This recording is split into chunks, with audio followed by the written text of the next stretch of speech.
Our campaign is about getting the local councils, to reconsider the relocation of a refugee family in Ringwood, a Syrian refugee family.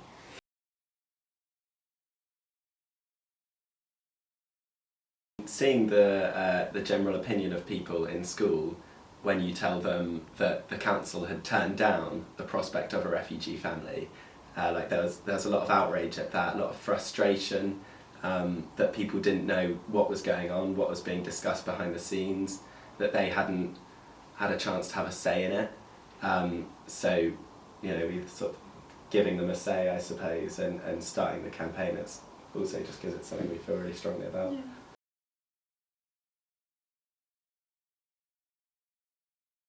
Not always, no. I occasionally, if there's a community project that involves young people, I'll be asked for input. But certainly at the council meeting, it's definitely significant that we're students. And I mean, when everyone in the room had left, the first thing one of the councillors did was turn around and say, "Oh, I blame the student advisors," and it's just like a really negative take on it. And yeah, not being respectful of students' ability to like take part in local democracy. We knew we had like quite a lot of school support, but if we got it from the community, then we thought they might take us more seriously.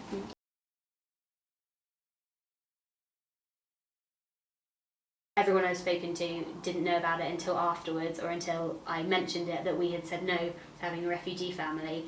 And that seems kind of strange for me, because as a town council, it's not like that's their full-time job or something. They're kind of elected to represent us, and they all I think it's very conservative, and they're all like white and predominantly male and like fairly old, and so I don't feel represented by that at all. I'm kind of the opposite of all of those things.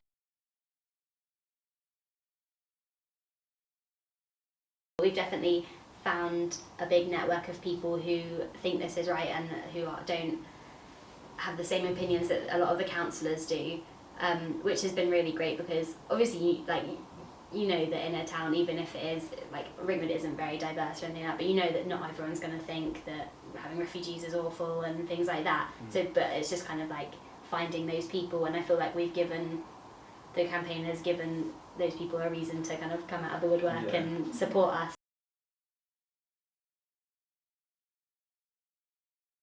I think a lot of it's the cost. Like, people think it's going to come out of the council's money and going to come out of like help for homeless and things like that in Ringwood, but a lot of the cost will be done by outside.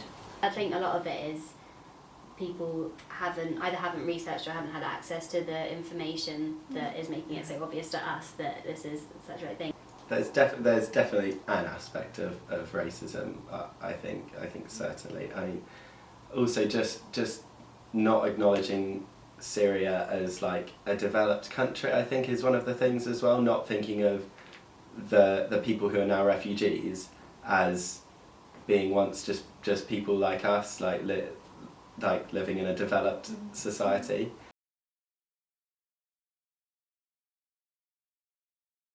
The root of that has a lot been because of people like David Cameron calling the refugees in the Calais jungle a swarm of people. Yeah. That's it's dehumanising people. It's ridiculous.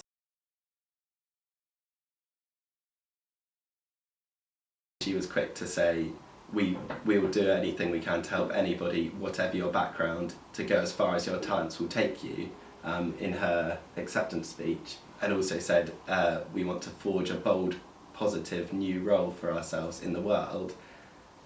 But now is turning around, and when she's actually in power, she's turning around and doing something completely different that's not forging a positive role for us at all. It's not helping anybody.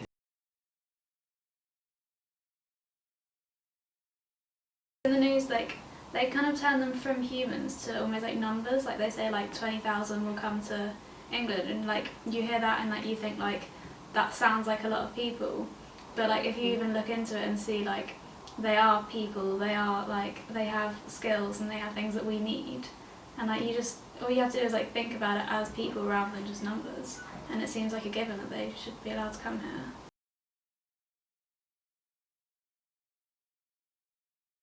just the like cultural diversity that they could bring to communities like this would just be so rich and so like, well, for people I guess anyway, welcomed, and like I don't see how that wouldn't improve a community to have diversity in that.